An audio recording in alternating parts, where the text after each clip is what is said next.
After I caught my family laughing at me for being a pushover, I stopped paying their bills. Now they're on the brink of homelessness, and I'm living my best life, knowing they can't do anything. Up until a few nights ago, I was a wholesome 28-year-old called Sarah who believed my family loved me. But it all came crashing down with a simple notification. I was in the middle of making dinner when my phone buzzed. It was my cousin, and I smiled, because usually she sends me videos of this little ginger cat on Instagram. But the second I heard my mom's voice, my face fell. Sarah should consider herself lucky. She'd be absolutely nowhere without this family. My face turned hot, and I almost didn't want to keep watching the video, but I did. And as I watched the shaky footage, it was obvious someone had left their phone recording by accident. But there was no mistaking the conversation. I wouldn't even miss her if she died tomorrow. My dad laughed. That's our Sarah, but at least she's useful for one thing. The big bucks. More laughter followed. I clutched my phone tighter, feeling my knuckles turn white. If Sarah ever decides to stop sending us cash, my cousin, the one who'd sent me this video, said proudly, "We'll just play the family card. She's too much of a pushover to refuse. It works like a charm." I felt numb all over. They were discussing me like I was their personal credit card, a resource to be drained and manipulated as they pleased. For years, I'd been supporting them. Dozens of canceled vacations, shifts worked overtime, the PhD I never got, all to make sure they never went without. And this was their true opinion of me. A disappointment. A pushover. I breathed a sigh of relief because surely my cousin sent me this video because she was on my side. Right? Wrong. Suddenly the video disappeared and I got a new notification. This message has been unsent. My cousin had realized her mistake. Perhaps she was sitting somewhere right now, heart racing, praying I'd been too busy cooking to notice the message. I should have called her out immediately. Should have confronted all of them. But instead, I set my phone down. Because in the famous words of Kim K, I love when people underestimate me and then become pleasantly surprised. Except, their surprise wouldn't be so pleasant. At first, I curled up into a ball and stared at the white wall for a few hours. Their words echoed, Sarah should consider herself lucky. Complete disappointment. Too much of a pushover to refuse. And the worst part? They were right. I absolutely had been a pushover. I let myself believe that my dad's temporary cash flow problem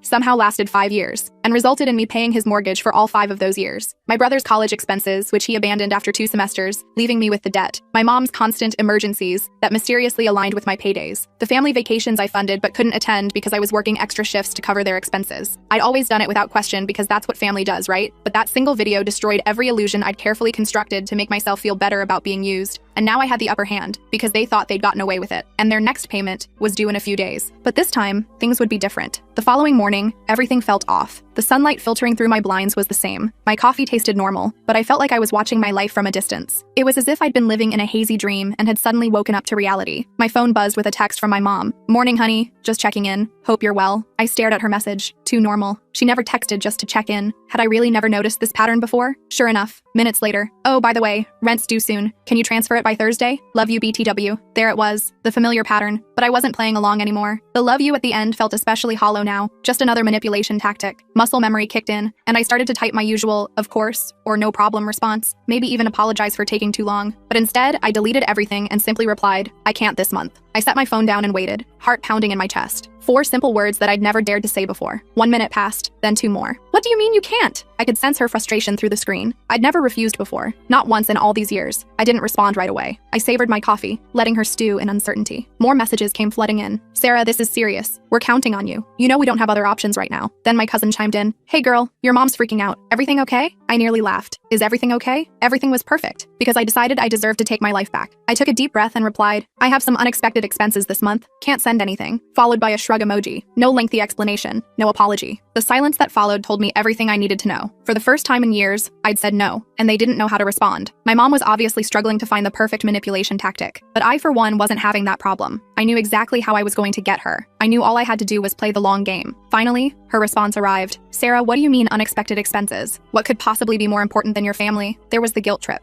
their favorite strategy. I didn't reply. I set my phone down and went to make more coffee, giving her time to spiral further. Less than a minute later. "You know your brother can't cover rent on his own? If he gets evicted, that's on you." The brother card. Classic. They always knew exactly which buttons to push. But this time, something had changed within me. I felt nothing but a cold clarity. Then, "We raised you, Sarah. We took care of you when you had nothing. Is this how you repay us?" My jaw clenched as I gripped my phone tighter. When I had nothing, I never had their support. I put myself through college, working nights while studying days. I worked multiple jobs to escape their household. The moment I started earning decent money, they latched onto me like parasites. I had nothing because they took everything. They had rewritten history to make themselves the heroes of a story that never happened. My phone buzzed again. "Sarah, sweetie, don't do this. We're family. Your mom's just upset. You know how she gets. Just send the rent money and everything will be fine." Everything will be fine? For who? For them? While I continued to sacrifice my future? I set my phone down, my heart racing. I needed to breathe. I went to the kitchen, poured water, and stared at the wall clock. I could feel something shifting inside me. For years, I'd feared this moment, scared they'd hate me, abandon me if I ever stopped paying. But now I knew the truth. They never loved me. They loved what I provided, and now they'd show their true colors. Buzz. I picked up my phone with steady hands. A message from my dad. Sarah, I don't know what's gotten into you, but this is completely unacceptable. You're being selfish. This family needs you, and you're acting like some entitled brat. Grow up and do the right thing. There it was, the final mask slipping. No more fake sweetness or pretend concern, just demands. The facade had crumbled faster than I expected. As I stared at his words, another notification appeared. A voice message from my cousin. My hands trembled as I hesitated, thumb hovering over the play button. Something told me this would change everything. For a long moment, I just stared at that little play icon. My heart pounded. My cousin never sent voice messages. She typically delivered her passive-aggressive comments via text, with just enough artificial sweetness to trigger my guilt. Slowly, I pressed play. Her voice came through, sharp and irritated. Sarah, listen. I don't know what kind of game you think you're playing, but this isn't funny. Your mother is losing her mind. Your dad is furious, and honestly, I don't blame them. You've always been, well, a little ungrateful. But this is beyond selfish. My stomach tightened, but I forced myself to keep listening. You have a decent job, don't you? You make more than any of us. You don't even need that money. Meanwhile, your family is struggling. And what? You just wake up one day and decide you don't care anymore? A bitter laugh. You owe them, Sarah, after everything they've done for you, after all the sacrifices they made. They gave you life, and now you're just going to walk away, pretend they don't exist? What kind of daughter does that? She exhaled sharply, and I thought she was finished. But then, you know what? Her tone darkened. If you really want to be that kind of person, fine. But don't expect them to forgive you. Don't expect to come crawling back when you realize how much you need them. Because once you cross this line, there's no coming back. The message ended. Silence. I sat with my thumb hovering over the replay button. My ears rang and my hands felt numb. The audacity was almost impressive. Not a single word of concern for me, just anger that their financial support system was threatening to collapse. I should have felt scared or panicked. I should have been scrambling to fix things and apologize. But instead, I felt calm. More than calm, I felt liberated. She had just confirmed everything. They didn't love me. They didn't respect me. They didn't even see me as a person. I was just their ATM. And the moment I stopped dispensing cash, I became nothing to them. Well, maybe it was time to become nothing. My phone buzzed again with a message from my mom. Last chance, Sarah. Send the rent. I stared at the message for a long time. No, I love you. No, we're worried about you. Just a demand, naked and unadorned with any pretense of affection. Then, without hesitation, I blocked her. I blocked my dad. I blocked my cousin. Just like that, for the first time in years, I was free. Or so I thought, because the next day, my brother showed up at my door. The knock came at an ungodly hour, when the sun was barely peeking over the horizon. For a moment, I considered ignoring it. Maybe it was a neighbor or an early package delivery. Anything but what I knew it actually was. Another knock followed, louder and more insistent. The kind of knock that said the person wasn't going anywhere until they got what they wanted. I took a deep breath, braced myself, and opened the door. There stood my brother, his face contorted between anger and desperation. His clothes were wrinkled as if he'd slept in them. His eyes were bloodshot and wild. Are you serious, Sarah? His voice cut like a knife. What the hell is wrong with you? I kept my expression neutral. Good morning to you too. He scoffed, running fingers through his disheveled hair. Don't do that. Don't act like this isn't a big deal. You blocked everyone. Mom's freaking out. Dad's losing his mind. You're just, what? Cutting us off? Pretending we don't exist? I crossed my arms and leaned against the doorframe. I don't know, Tyler. Maybe I just got tired of being treated like an ATM. His jaw tightened. Oh my God. Not this again. Not this again? I laughed bitterly. I've been paying your rent for years. I've covered your utilities, your groceries, even your stupid streaming subscriptions. And the one time I say no,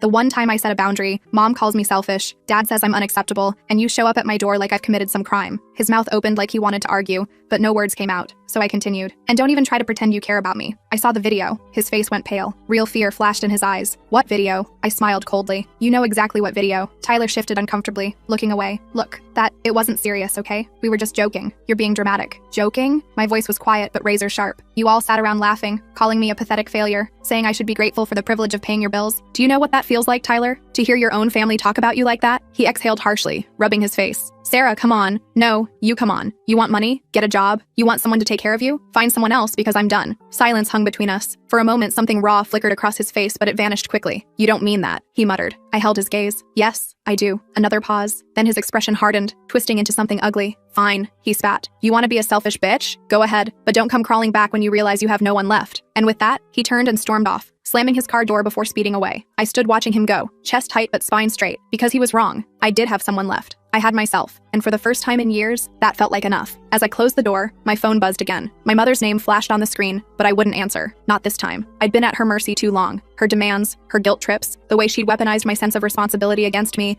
manipulating me into surrendering everything just to keep her from falling apart. Not anymore. I turned my phone face down and walked away. The truth was, I was done being their financial safety net, done with the lies and manipulation. They'd never once asked how I was doing or considered the toll it took on me to constantly bear their burdens. I'd carried their weight for years. My mother's, my father's, my brother's, all all while they acted like I owed them for simply existing, like my life was just one endless repayment plan for their supposed sacrifices. No one had ever asked what I needed. No one had ever truly cared about me. Now I was taking control. The next morning, as I sat in my living room, the silence felt heavy. The weight of my decision was settling in, but there was no regret, just a strange sense of unfamiliarity. I'd spent so long catering to their needs that I hardly remembered what it felt like to put myself first. Then my doorbell rang. Tyler again. I could tell by the impatient, demanding knock. I opened the door slowly, keeping my expression neutral. "Sarah," he began, his usual arrogance gone, replaced by something almost pleading. "You need to listen to me." I didn't invite him in. I stood firmly in the doorway, arms crossed. "I don't need to listen to anything you have to say." He blinked, taken aback. "No, you don't understand. Mom's freaking out. Dad keeps calling me, asking what's going on. They don't know how to fix this. You've cut everyone off. You can't just leave us hanging like this." I scoffed. "Oh, I'm sorry. Did you think I was going to keep enabling you? Keep paying your rent and bills while pretending everything was fine? No, Tyler. I'm done being the family bank account. I don't care how much any of you beg." Anger flashed in his eyes. "You're acting like we've never done anything for you. Like we're all just users." I didn't flinch. "I know exactly what I've been to all of you. A cash machine. A free ride. And I'm done with it." His face contorted. "You can't just leave us hanging. You owe us, Sarah." The words stung, but they didn't break me. They only strengthened my resolve. I'd been waiting to hear those exact words, the naked truth finally spoken aloud. "I owe you? I've given you everything. I paid for your apartment, your groceries, your bills, while you sat back and watched me do it. And you want to talk about owing?" His fists clenched. "You'll regret this. You'll regret cutting us off." I couldn't help but laugh. "No, Tyler. You'll regret it, because I'm not the one who needs you anymore." Without waiting for his response, I slammed the door in his face. I could hear him swearing on the other side, but I didn't care. For the first time, his anger didn't scare me into compliance. It felt good, but I knew the drama wasn't over. This was just the beginning. They wouldn't let go easily, not when they had so much to lose. That night, my phone buzzed with a text from my dad. "We raised you, Sarah. Don't think you can just walk away from everything we've done for you. You're making a huge mistake. Come back. We'll talk. We'll fix this." I could almost hear the desperation beneath his commanding tone, the panic of someone watching their safety net disappear. I sat for a moment, phone in hand, considering what to do next. I could have ignored it. I could have blocked him too, but I had a better idea. I wasn't just going to block them. I was going to make them confront every lie, every moment they'd taken me for granted. Starting now, I went to my desk and opened my laptop. It was time to send them a message they'd never forget. I stared at my computer screen, fingers hovering over the keyboard. I wasn't going to let them waltz back into my life as if nothing had happened. I was done being their punching bag. This time, I was taking control. I gathered all my financial records, every payment I'd made for their bills, every bank transfer, every check I'd written to cover their emergencies, every time I'd canceled plans for myself because they needed me financially. Years of receipts, years of sacrifice, years of being drained dry while they took and took and took. I realized as I scrolled through these records that I could have bought a house by now, could have traveled the world, could have invested in my future. Instead, I'd invested in theirs, and they hadn't even had the decency to pretend to be grateful. I drafted an email with a note at the top. "Here's a detailed summary of everything I've done for you over the years. I'm done being your lifeline. I won't be your ATM anymore,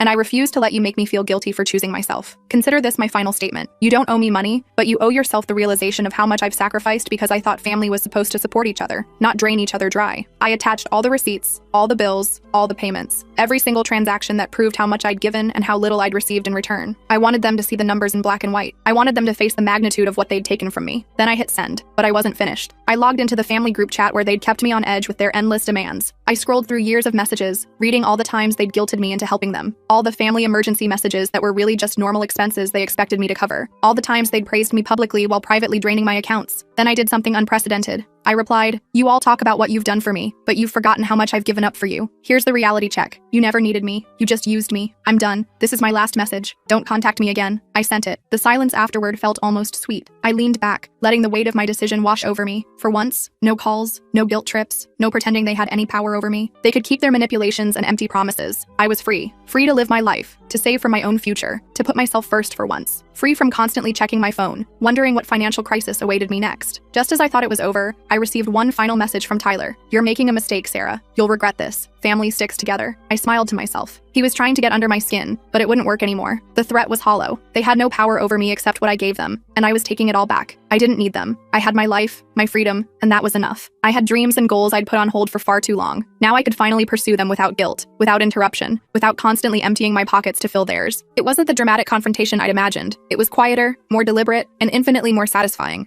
I had taken control without anyone seeing it coming, and they no longer held any power over me. I turned off my phone for the night as peace settled over me. I didn't have to play their game anymore. I didn't have to keep sacrificing myself for people who didn't appreciate me. This wasn't revenge in the way I'd expected. It was liberation. Now I could finally breathe. Now I could live for myself, and that was the sweetest victory of all.